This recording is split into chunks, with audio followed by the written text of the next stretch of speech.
Livro dos Atos, capítulo 10. Meus queridos, o que é que nós sabemos sobre o livro dos Atos dos Apóstolos? Nós sabemos que é um resumo da história da igreja, desde a ressurreição de Jesus e sua ascensão, o dia em que ele foi elevado, até aproximadamente o ano 62, ou seja, um período de cerca de 30 anos, 35 anos talvez, está coberto ali. Se você pensar por esse ponto de vista, você encontra que é um livro relativamente resumido. É um dos maiores livros do Novo Testamento, não há dúvida, mas quando você pega o tamanho da história que ele tenta cobrir e a maneira como ele conta, fica evidente que é um livro resumido, dinâmico, acelerado, diríamos. Jeito de Lucas, ele é detalhista, mas ele não tem tempo para entrar em detalhes demais, exceto capítulo 10 e 11. Capítulo 10 e 11, aquele ritmo de Atos, você já leu o livro algumas vezes, você percebe que é um ritmo acelerado, um livro a galope. Chega no capítulo 10, ele dá uma freada boa, reduz a marcha e anda mais devagar. É interessante, por exemplo, você observar que a mesma história é contada 3 vezes. Ela é apresentada a primeira vez, ela é relatada a segunda vez e ela é relatada novamente pela terceira vez no capítulo 11. O que Lucas está dizendo para nós? Ele que é relativamente sucinto. Ele está nos dizendo, isso aqui é importante, preste atenção nisso aqui, é tão importante que eu vou falar 3 vezes. Os acontecimentos são basicamente o seguinte, nós vamos olhar para eles em detalhe, mas para fazer aqui um panorama, porque a gente não consegue separar o tempo para ler 66 versículos. Um homem chamado Cornélio tem uma visão, é um anjo que manda ele procurar por Pedro. Quase que ao mesmo tempo, Pedro tem uma visão, e uma visão muito peculiar. A gente não vai olhar em detalhes para ela, mas vamos fazer uma visão meio que panorâmica dela hoje. Tem uma visão meio que um tanto quanto peculiar, mas muito importante. Então Pedro vai à casa desse Cornélio. Quando Pedro chega lá, Cornélio já tinha reunido todo mundo que era próximo a ele. E Pedro, você vai observar esse detalhe comigo, ele está meio inseguro ali naquele momento. Ele está meio, será que eu devia mesmo estar aqui? Será que eu realmente devia estar fazendo isso que eu estou fazendo agora? Mas ele prega o evangelho, timidamente, meio que inseguro, meio travado assim, não era muito jeito de Pedro, mas você vai perceber isso.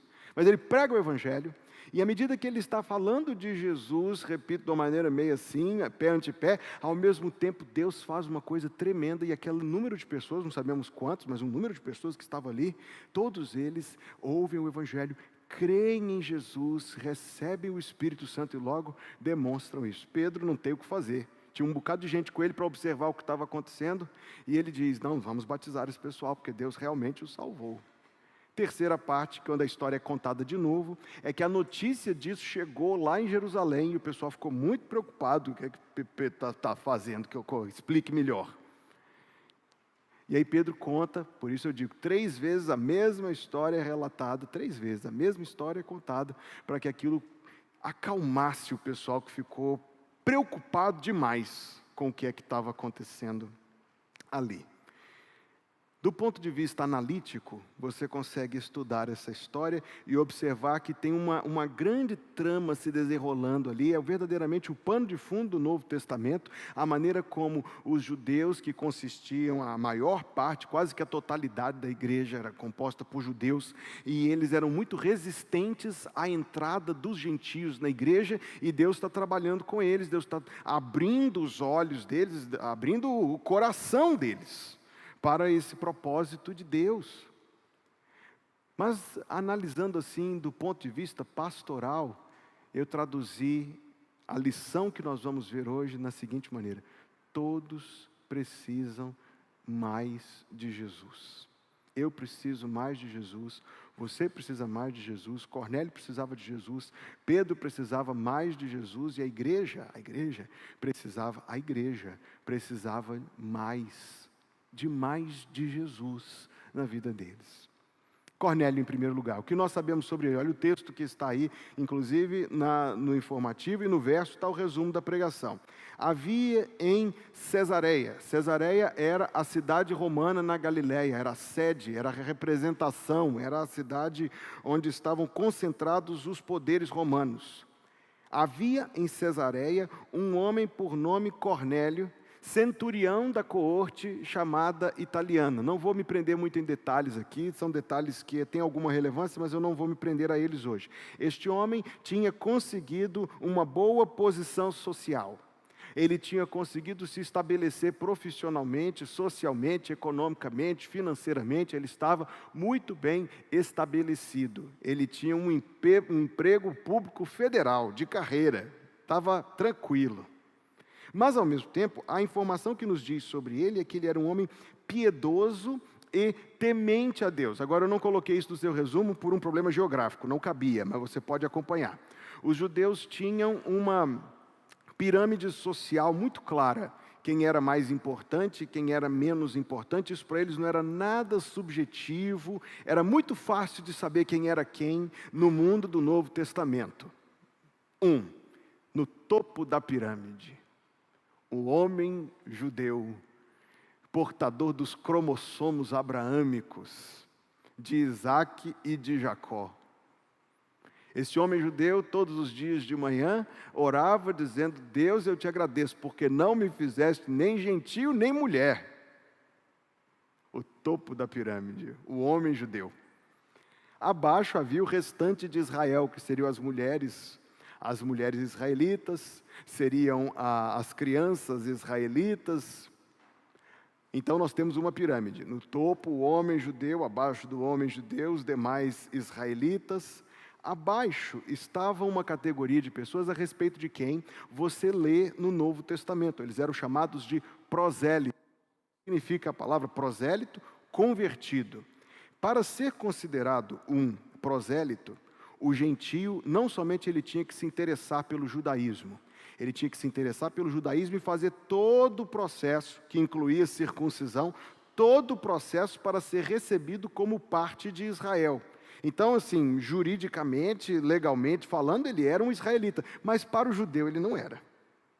Ele estava abaixo. Havia o israelita puro e havia o prosélito. Era um gentio que se converteu ao judaísmo, fez a conversão completa. Mas você sabe disso, para muitos de outros povos, a circuncisão era rejeitável. Um funcionário imperial romano como Cornélio, se fizesse, era exonerado do serviço público. Então, até onde ele podia ir? Ele podia ir até o ponto de ser um temente a Deus. E é essa palavra que aparece aí no versículo 2. Era um convertido ao judaísmo menos a circuncisão. Percebe então a pirâmide? Você percebe no topo da pirâmide o homem judeu, os demais de Israel, os prosélitos, que eram os que tinham feito a conversão completa, os tementes a Deus, que ainda não tinham feito a conversão completa. E dentro dessa categoria estava um monte de gente, qualquer pessoa pagão que tinha algum interesse pelas coisas de Deus. Para concluir, abaixo do prosélito estava o gentio. O gentio era o descendente de outros povos, era um filho de Cã, de Sem e de Jafé, dessas nações que adoravam outros deuses, desses povos impuros que não era Israel. E havia ainda uma coisa abaixo do gentio, a pior coisa que alguém podia ser: samaritano. Guarde essa, vem para outras pregações. Hoje nós vamos nos ater ao Cornélio. Cornélio, portanto, nasceu numa família pagã, numa família romana, e foi educado na religião pagã romana, cheia de ídolos, cheia de sacrifícios, a adoração de ancestrais. Os romanos tinham muito esse apego à ideia de família no sentido espiritual, a veneração dos ancestrais, dos patriarcas, etc. Mas em algum momento, para a gente ser bem sucinto, ele sentiu a carência disso. Em algum momento ele ouviu falar sobre o Deus de Israel, o Criador do céu e da terra. E ele foi se interessando pelas coisas de Deus, e o seu interesse pelas coisas de Deus foi se tornando cada vez mais real. Ele frequentava a sinagoga, possivelmente, é certo, para ter o nome de temente a Deus. De certo que não somente isto, mas ele era totalmente interessado, orava, como você vai ver aqui no versículo, Deus reconhecendo o valor das suas orações. Cornélio tinha orações, como diz o versículo 2, o qual fazia muitas esmolas ao povo, e de contínuo orava a Deus.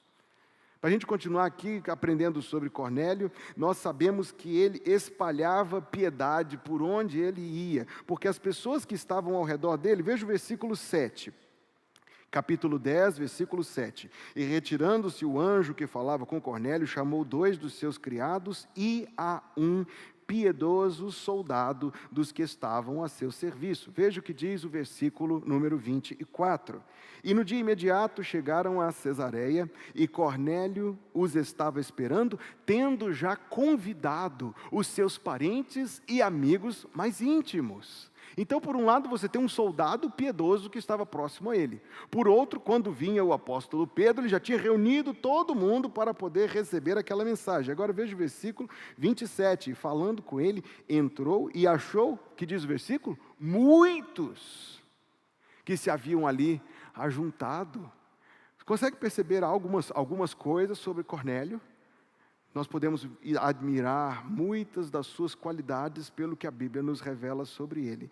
Mas, ao mesmo tempo, embora ele tivesse todas essas coisas, vamos pensar profissionalmente, o êxito que ele tinha como pessoa, material, economicamente, espiritualmente, ou melhor dizendo, religiosamente, ele já tinha achado o melhor caminho. Era o que existia de mais perto de Deus no mundo daquela época, judaísmo. Mas ele não tinha conhecimento de Deus. Eu destaco, versículo número 25, capítulo 10, 25. E aconteceu que, entrando Pedro, saiu Cornélio a recebê-lo, e prostrando-se aos seus pés, o adorou. Mas Pedro o levantou, dizendo: levanta-te, que eu também sou homem.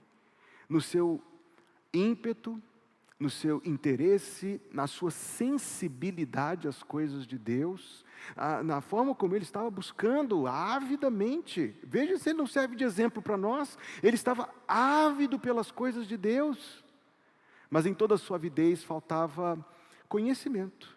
Ele viu um homem e estava prestes a adorar esse homem. E mais importante, veja o que diz capítulo 11, versículo 14. É o terceiro relato da visão do anjo que ele teve. E aqui é muito importante você atentar. O qual, referindo-se a Pedro, te dirá palavras com que te salves, tu e toda a tua casa. Ele tinha tantas coisas, ele era uma pessoa acima da média, respeitado como aquele outro centurião lá de Cafarnaum, mas ele não tinha conhecimento de quem Deus era. Estava prestes a adorar um homem, e sobretudo ele não era salvo. Deixa eu destacar isto. Ele não era salvo. O anjo disse para ele: vá procurar Pedro, porque ele vai te dizer palavras com que te salves. Não se diz isso para uma pessoa já salva, evidentemente não. Ele não era salvo. Vamos fazer uma pausa aqui. Se Cornélio fosse um de nós, se Cornélio fosse um dos nossos familiares, se Cornélio fosse um dos nossos amigos, e eu quero dizer de antemão que existem muitos Cornélios no mundo, ele representa aquelas pessoas que são excelentes e que se destacam. E aquelas pessoas que, no que diz respeito à forma como vivem a sua vida de maneira reta, fazem as coisas de maneira tudo muito certinho, não tem nada que seja muito estranho ou que precise de muita explicação na vida deles, e consequentemente eles conseguem construir uma vida que ganha proeminência, destaque, respeito dos outros, mas essas coisas não são suficientes para a salvação. Ele era um homem religioso, e não somente ele era religioso, ele estava posto na direção certa, mas isso não é suficiente. O anjo disse para ele: Pedro te apresentará palavras pelas quais te salves. Ele não era salvo. Ofertava, orava, ia à sinagoga, um temente a Deus, mas não era salvo. Vamos parar para pensar, irmãos? Vamos parar para pensar na realidade dessas coisas. A salvação, um milagre que Deus faz na vida da pessoa. Ser correto não faz alguém merecer a salvação. Ser religioso não faz alguém merecer a salvação. Estar dentro de uma igreja não faz alguém merecer a salvação. Não estou dizendo, nem o texto está dizendo, que não tinha valor nenhum. Vamos agora para capítulo 10, versículo 3. Este, quase à hora nona do dia, isto é, às 15 horas, viu claramente, numa visão, um anjo de Deus que se dirigia para ele e dizia-lhe: Cornélio, o qual, fixando os olhos nele e muito atemorizado, disse: Que é, Senhor? E disse-lhe: As tuas orações e as tuas esmolas têm subido para a memória diante de Deus. Sabe que a gente aprende alguma coisa sobre Deus aqui, muito importante? Se alguém quiser de coração conhecer a Deus, Deus permitirá que essa pessoa o encontre. Se alguém de coração quiser conhecer a Deus, Deus permitirá que essa pessoa o encontre. Eu poderia enriquecer esse ponto com muitas ilustrações, mas eu não queria deixar de cobrir as 3 coisas que eu quero dizer. Deus é sensível aos corações que o buscam. Buscar-me-eis e me achareis, quando me buscardes de todo o vosso coração, diz o Senhor. Não era suficiente para ser salvo, não era. Mas não quer dizer também que Deus não dava nenhum valor para estas coisas. É maravilhoso perceber isso, meus irmãos. A grande sensibilidade de Deus, a grande sensibilidade de Deus a cada pessoa. Quando nós levamos em consideração, só imaginamos a vastidão desse mundo. Mas Deus nos mostra aqui que Ele conhece cada pessoa, as ações de cada pessoa, e Ele pesa as ações de cada pessoa. Cornélio não era um salvo, não era. Mas as ações dele, boas ou más, tinham peso, eram conhecidas diante de Deus. Deus conhece as tuas ações. Deus contempla as tuas ações. Deus pesa, se boas ou más. Cornélio foi maravilhosamente abençoado por Deus. Só um destaque, me chama muita atenção a prontidão e a obediência dele. Veja o que o anjo disse. Agora, pois, versículo 5, envia homens a Jope e manda chamar a Simão, que tem por sobrenome Pedro. Este está hospedado com um certo Simão curtidor, que tem a sua casa junto do mar. Ele te dirá o que deves fazer. E retirando-se o anjo que falava com Cornélio, chamou 2. Se fosse eu, Hugo, meio apressado, meio impaciente, meio impulsivo, para que eu vou mandar alguém? Vou eu mesmo. Horas.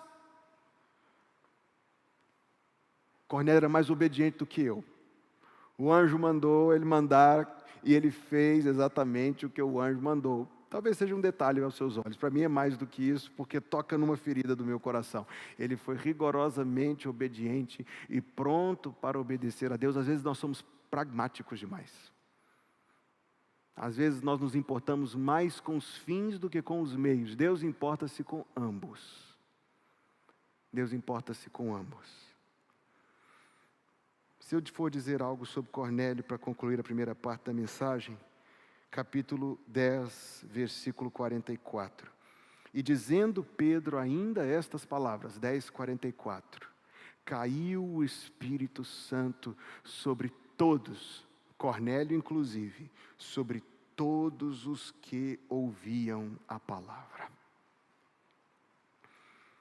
Irmãos queridos, nós tivemos aqui, 3 dias atrás, aquele batistério estava descoberto. Eu quisera que nós nunca tivéssemos que cobrir, a gente o cobre por uma questão de acústica, mas eu quisera que houvesse batismo todos os domingos, de maneira que a gente não teria nem que cobrir isto. E nós estávamos aqui no domingo pela manhã, ouvindo o testemunho de pessoas de tantas idades diferentes, mas todos eles dizendo que este milagre de Cornélio, com outras palavras talvez, mas o mesmo milagre, foi feito na vida deles. Talvez porque a gente vive no meio da igreja, estamos dominicalmente e quarta-feiramente na igreja também, a gente ponha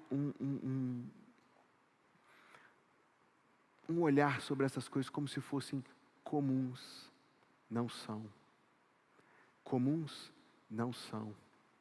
Pessoas a chegarem para ouvir e crer em Jesus Cristo, isto não é uma coisa comum. Nós temos aqui nossas crianças, 8, 9, 10 anos, foram batizados domingo passado. Aí alguém poderia logo dizer, não, estão sendo batizados porque estão vendo aí as outras crianças sendo batizadas, ou estão sendo batizados aí porque a igreja fica falando sobre isso na escola bíblica dominical. Rapaz, pensa comigo, um menino de 8 anos, ele quer saber de outras coisas. Você acha que ele quer saber de Deus naturalmente? 8, 18, 28, 38, 48, 58, 68, 78, 88, 98, ninguém quer saber de Deus. A Bíblia diz, não há quem entenda, não há quem busque a Deus. É Deus quem faz essa obra. É Deus quem desperta o coração. É Deus quem convence o coração. É Deus quem move e faz com que o Evangelho seja... Agora, eu sei, a gente tem aí um monte de coisa na nossa cabeça, mas você estava aqui na hora do dízimo das ofertas cantando assim, eu, perdido pecador, longe do meu Jesus, já me achava sem vigor, a perecer sem luz. Meu estado Cristo viu, dando-me sua mão, e salvar-me conseguiu da perdição. É tremendo, gente. Preste atenção nas palavras. Eu sei que você canta isso há muitos anos, não importa. Preste atenção nas palavras. Cristo me amou e me livrou, e o seu imenso amor me transformou. Foi seu poder, o poder de Deus, está certo? Sabe quanto poder requer para poder salvar uma pessoa? É necessário o mesmo poder que criou o universo. É necessário o mesmo poder que sustenta todas as coisas. É esse poder que é necessário para salvar alguém. Influência de pai e mãe, impossível. Poder de Deus. Escola dominical, instrumento. Influência de pai e mãe, instrumento. Quem faz a obra? Deus. Agora, para concluir o primeiro ponto, porque a minha afirmativa é, Cornélio precisava de Jesus. Nós, no nosso tempo, temos um negócio assim tão confuso, e nós precisamos tanto da palavra de Deus, irmãos, que se a gente conhecesse Cornélio, o cara tem um emprego público federal, mora em Cesareia Marítima, muito bem estabelecido, religioso, doa dinheiro de esmolas para os pobres, ora continuamente. Esse cara não está precisando de nada. Essa é a nossa avaliação. Essa é a nossa avaliação. Tem tudo. Não tenho que preocupar com o Cornélio, tem que preocupar com o outro. Com o Cornélio eu não me preocupo. Cornélio, apesar da sua boa realização profissional, quanta gente vive em busca e função disso, não é? Cornélio, muito embora estivesse resolvido, Cornélio religioso, Cornélio que dava esmolas, Cornélio que orava continuamente, não era salvo. Precisava de quê? De Jesus. Quantos Cornélios você conhece? Enquanto eu preparava essa mensagem, eu pensei, um monte de Cornélios. O que cada Cornélio precisa? De Jesus. Você vai levar Jesus para ele? Você vai levar Jesus para ele? Você vai falar de Jesus para ele?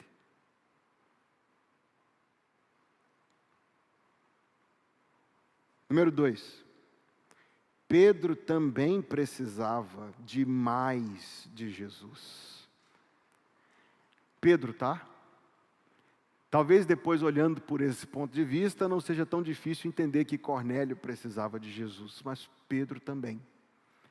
Na verdade, irmãos, eu tentando apresentar aqui de maneira sucinta a narrativa que nós estamos estudando essa noite, ela tem um foco em Pedro. É uma passagem pedrocêntrica. Por quê? Pedro, judeu, pai de família, trabalhador, seguidor de Jesus, testemunha, preste atenção aqui, letra E, número 2, letra E. Testemunha ocular da ressurreição. Ele não só viu os milagres de Jesus, praticamente todos. Aliás, houve 2 pessoas na história de toda a humanidade, houve apenas duas pessoas que, pelo poder de Deus, colocaram os pés sobre a água e andaram sobre a água. Um é Jesus e o outro.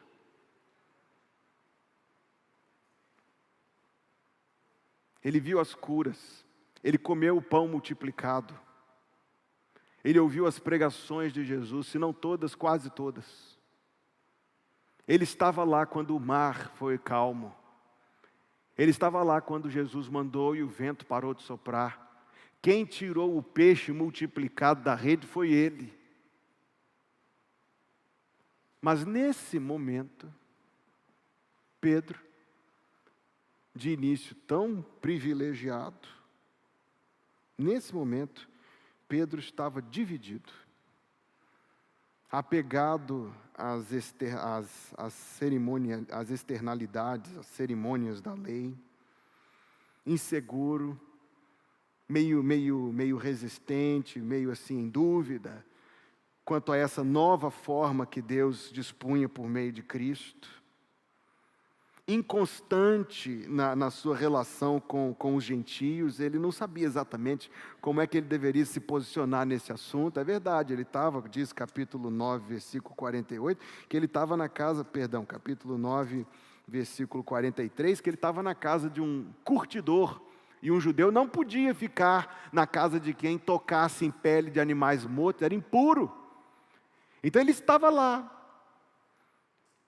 Mas ao mesmo tempo, na hora que vem a chamada para ir na casa de Cornélio, olha o que ele fala, preste atenção.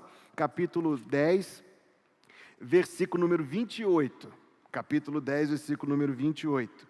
Pedro lhes disse: vós bem sabeis que não é lícito a um homem judeu ajuntar-se ou chegar-se a estrangeiros. Veja que jeito mais legal, simpático de entrar na casa de Cornélio. Estava todo mundo lá, o anjo tinha dito: ele vai te dizer palavras pelas quais te salves. Ele estava doido para ouvir. O Cornélio disse para ele, capítulo 10, versículo 33, estamos todos presentes diante de Deus para ouvir tudo que por Deus te é mandado. Eles estavam ávidos, prontos para receber a pregação de Pedro. A pregação de Pedro, ele chegou e disse: você sabe que eu não posso estar aqui, né? Um homem judeu não pode entrar na casa de vocês, seus gentios imundos. Cativante, você não achou? Cativante.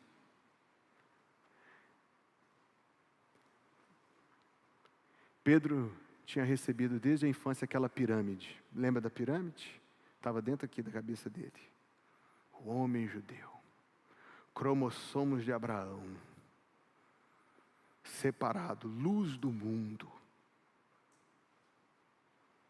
menina dos olhos de Deus, Zacarias 2, versículo 8.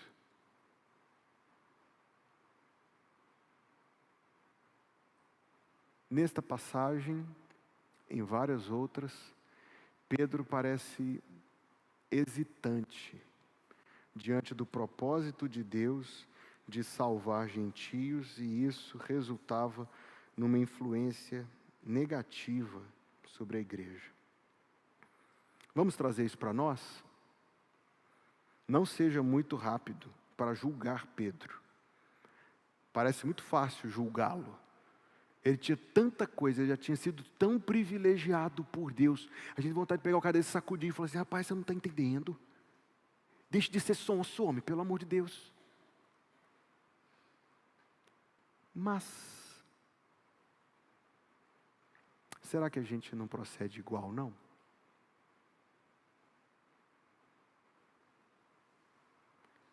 Pedro demonstrou, irmãos, o que a gente demonstra, quando as nossas ideias, quando o nosso senso de certo e errado, quando nossa separação daquilo que é bom, daquilo que não é bom, é mais avaliada segundo o mundo, segundo nossa mente, nosso coração, do que a própria palavra de Deus.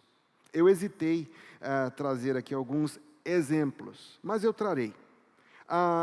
Por exemplo, alguém aqui tem dúvida? Escute-me com muita atenção, preste atenção. Alguém aqui tem dúvida de que as coisas de Deus são mais importantes do que ganhar dinheiro? Não?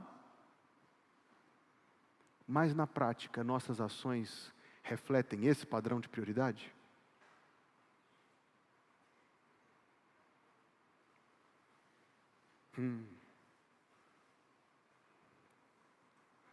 Alguém aqui tem dúvida que ler a Bíblia e orar é mais importante?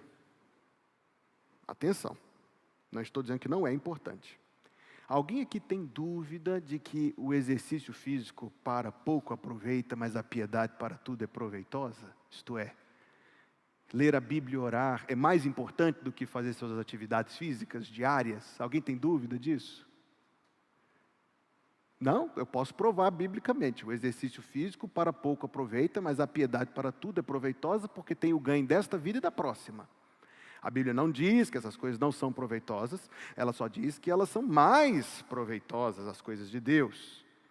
Mas nossa prática diária, a gente é mais leal ao quê?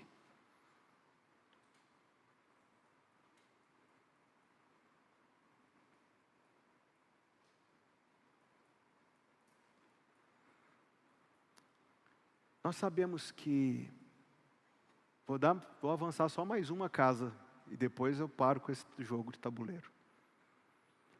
Nós sabemos que biblicamente está escrito que os filhos são bênção. Não é isso que a palavra de Deus diz? Quanta gente acredita nisso, mas fala assim, não, filho dá muito trabalho. Não, agora não, deixa eu fazer outras coisas primeiro. Eu quero viver a minha vida primeiro. Estou citando exemplos, irmãos, de ensinamentos bíblicos claros, indisputáveis, dos quais nós estamos 150% conscientes, mas que somos lentos para praticar. Então não julgue Pedro. Não julgue Pedro. Não julgue Pedro. Só mais uma. Quantos de nós sabemos que Deus é o Deus das coisas retas? Mas sabemos também que existe jeitinho e adoramos descobrir um jeitinho para resolver.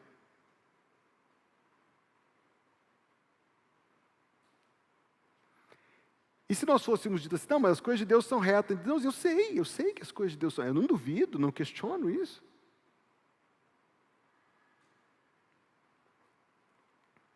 Entendendo isso, irmãos, nós vamos entender o que é que a Bíblia fala quando está falando da renovação do vosso entendimento. Rogo-vos, pois, irmãos, pela compaixão de Deus, que apresenteis os vossos corpos como sacrifício vivo, santo e agradável a Deus, que é o vosso culto racional, e não sede conformados com este mundo, mas sede transformados pela renovação do vosso entendimento, para que experimenteis qual seja a boa, perfeita e agradável vontade de Deus. É uma substituição. Você tira um jeito de pensar, você abandona um jeito de viver para substituir por um outro jeito de pensar e, consequentemente, por um outro jeito de viver. Não é difícil aplicar este ensinamento, não é difícil fazer o link entre o que Deus está fazendo na vida de Pedro e o que está acontecendo na nossa vida todos os dias. Eu vou para uma segunda aplicação. Como a gente aplica este princípio à nossa realidade? Porque pregar nesse texto, em 2024, é muito difícil. Porque alguém usaria esse texto para usar todas as bandeiras políticas e ideológicas do nosso tempo sobre a suposta chamada inclusividade. E basta você pegar esse texto e destruí-lo por completo para dizer que é isso que o texto ensina e acabou-se. Não há mais nenhum conceito, nenhuma demarcação, nenhuma coisa outra. É só isso. Não. A conformação que a Bíblia Sagrada está falando aqui, para usar a expressão que eu usei aí no texto que eu citei no seu resumo, Deus fala em Isaías 43, eis que faço uma coisa nova. Quantas vezes nós usamos ou ouvimos usar este versículo para se referir a uma nova exterioridade, a uma nova fase da vida. A coisa nova da qual Deus está falando, eu quero fazer esse link. A coisa nova da qual Deus está falando, o novo de Deus, é Jesus sempre. Nós nos consideramos salvos, mas nós precisamos, como Pedro, de mais de Jesus na nossa vida. Precisamos de mais de Jesus, de parecermos mais com Jesus, de termos um coração semelhante ao de Jesus, ao discernirmos as coisas de maneira semelhante à maneira de Jesus. Volta àquele livro, Em Seus Passos, o que faria Jesus? Como Jesus viveria a sua vida, seu casamento? Como Jesus viveria a sua profissão? Como Jesus viveria nas suas circunstâncias e condições? Esta é a renovação do entendimento. O que Deus estava fazendo? Sabe qual foi a visão de Pedro? Ele estava com fome, desceu um lençol com vários animais. Eu me espantei quando li na minha Bíblia em letra vermelha. Levanta-te, Pedro. Letra vermelha na minha Bíblia quer dizer palavras de Jesus. Levanta-te, Pedro, mata e come. E Pedro disse, não, Senhor, Deus estava dando para ele, dizendo, não, eu não vou comer esta comida que Moisés proibiu.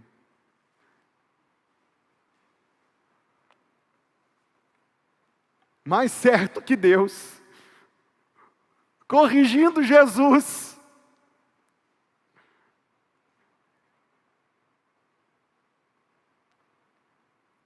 o que Deus queria para Pedro, irmãos? Mais de Jesus na vida dele. O que é que Deus quer para a nossa vida, meus irmãos? Mais de Jesus para a nossa vida. O que é que Cornélio precisava, gente? O que é que Pedro precisava? Jesus. Em terceiro lugar, a igreja precisava mais de Jesus. Agora estude comigo, viu? Bíblia aberta, canetinha na mão, igual você está, antenas ligadas, porque eu quero olhar 3 coisas do comportamento da igreja aqui, que poderiam passar despercebidas. Capítulo 10, versículo 44. E dizendo Pedro ainda estas palavras, caiu o Espírito Santo sobre todos os que ouviam a palavra. E os fiéis que eram da circuncisão, preste muita atenção, eles eram fiéis, não eram? Eles eram fiéis? Fiquei na dúvida, sim? Os fiéis, circule aí, que eram da circuncisão, maravilharam-se de que o dom do Espírito Santo se derramasse também sobre os gentios, porque os ouviam falar em línguas e magnificar a Deus. A palavra-chave aí no versículo 45 é o verbo maravilhar-se. Nós usamos isto quando nós estamos alegres. Domingo, por exemplo, para eu me pegar de novo com lembrança doce do coração, o domingo que nós tivemos 3 dias atrás, nós todos saímos daqui maravilhados, não foi verdade, meus irmãos? De manhã, de noite, foi o céu na terra. Só que a palavra maravilhar não é esta, não nesse texto. A palavra maravilhar significa estar fora de si, confuso, espantado. Ela não está sendo usada no bom sentido. Ela está sendo usada no sentido de boquiaberto, no sentido de apaspalhado, achando aquilo tudo muito estranho. Os gentios estavam se convertendo e a igreja estava achando aquilo muito estranho.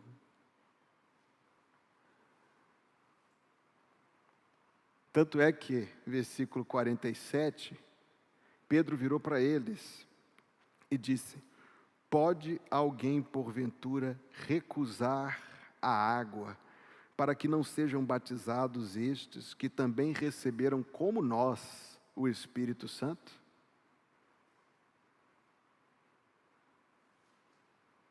Percebe o tom desta pergunta? A gravidade da matéria? É como se ele dissesse: quem de vocês teria coragem de votar contra essa profissão de fé aqui?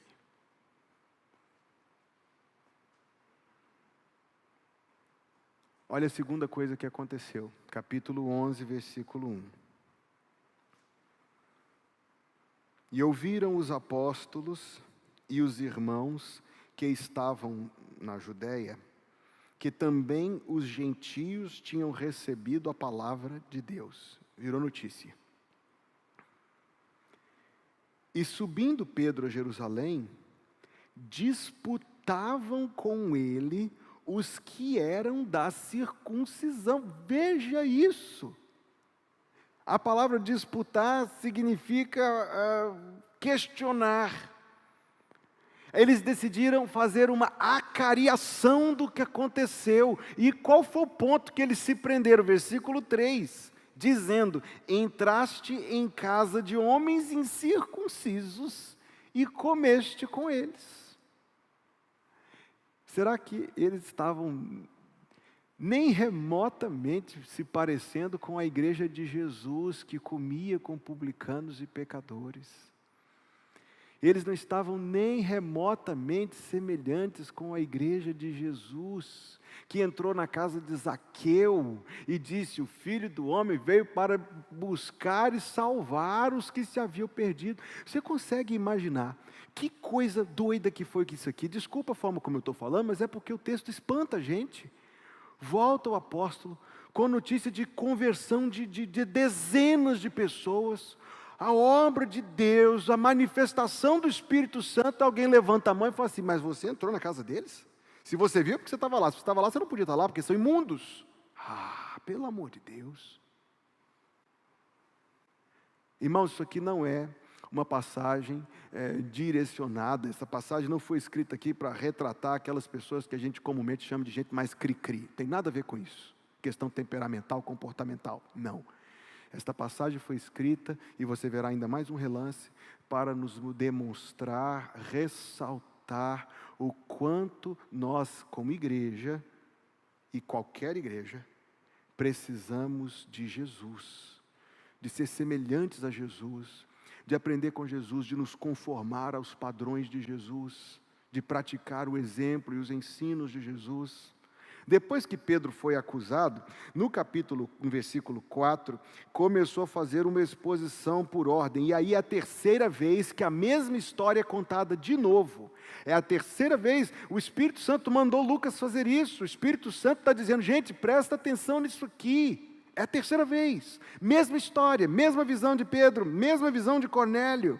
Versículo 12, disse-me o Espírito que fosse com eles, nada duvidando.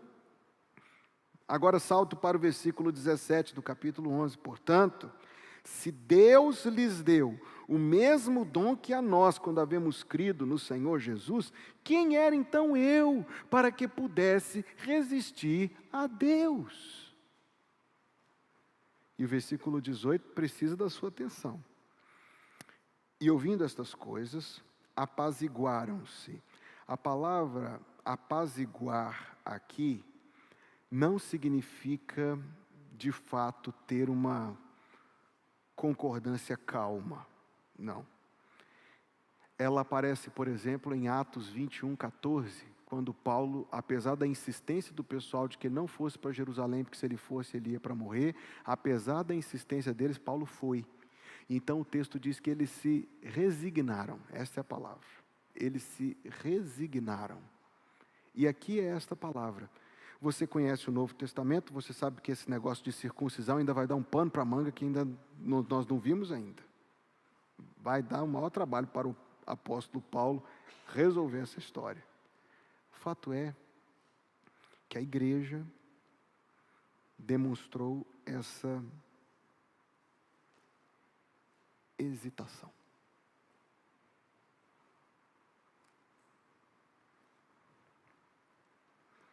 Pode parecer algo estranho, mas não seja rápido para julgá-los. Eu já relatei aqui na igreja, Jay Adams, um grande conselheiro bíblico, foi a um presídio, pregou o evangelho para um cara que tinha matado dezenas de pessoas da maneira mais violenta, horrorosa que você puder imaginar. Esse homem se converteu ao Senhor Jesus Cristo. Glória a Deus, não é verdade? Louvado seja o nome do Senhor. Jay Adams chegou na igreja e disse para a igreja: tal criminoso, ele era famosíssimo, ainda é, menos, mas ainda é. Tal homem se converteu. A igreja disse: glória a Deus. Ele disse em seguida: ele quer ser membro de nossa igreja. O pessoal diz: nem misericórdia.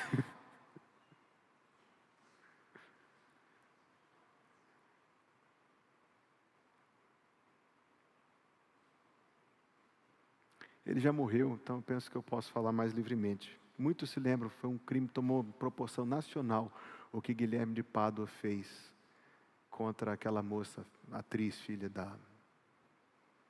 muitos anos atrás, né? Uma tia minha fez direito com ele. Ninguém queria fazer nem trabalho de dupla com o homem. Ele já tinha cumprido, ele já tinha feito o que tinha que fazer, suas dívidas com a sociedade, estava em liberdade, foi fazer faculdade de Direito. Ninguém queria nem fazer dupla em trabalho com ele. Converteu-se ao Senhor Jesus Cristo. Membro, até onde eu sei, em boa reputação, da Igreja Batista da Lagoinha, em Belo Horizonte. Morreu há uns 3 anos, eu acho.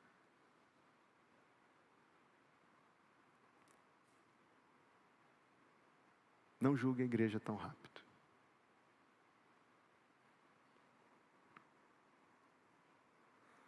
A igreja também precisava mais de Jesus. A igreja precisava entender os propósitos de Deus. Será, irmãos, que nós já sabemos tudo sobre os propósitos de Deus ou nós ainda precisamos aprender sobre eles? Por isso que tem pregação aqui quarta e domingo, porque a gente precisa aprender sobre os propósitos de Deus.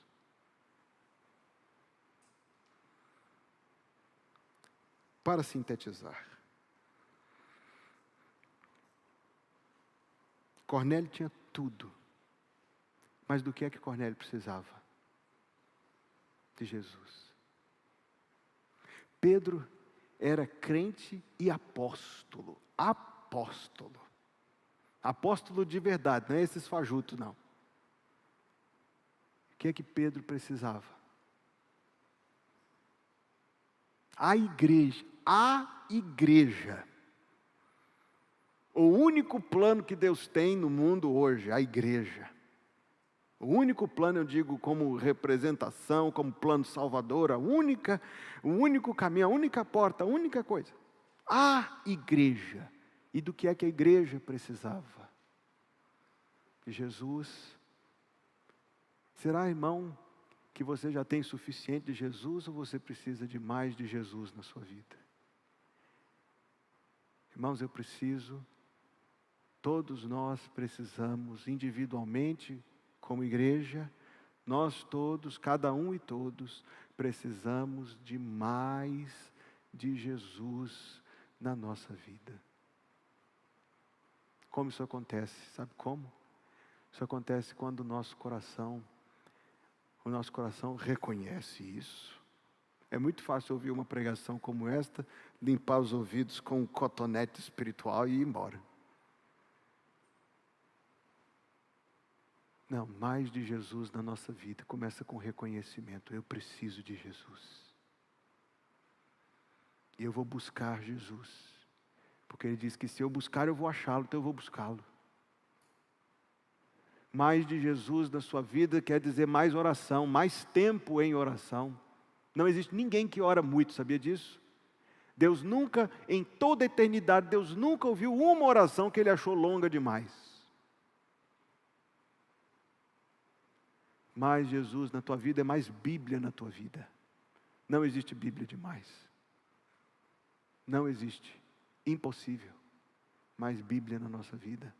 Mais oração na nossa vida. Reconhecimento, irmãos. É assim que a gente vai chegar a mais Jesus na nossa vida. Deus, nós precisamos de mais de Jesus em nós.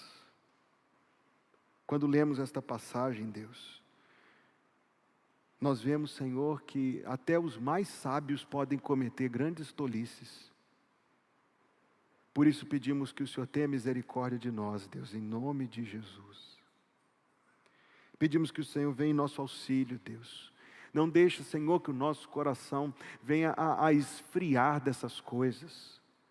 Não, Senhor, mas que o nosso coração, Deus, tocado por Ti, seja verdadeiramente levado, movido, impulsionado pelo Espírito Santo ao encontro de Jesus.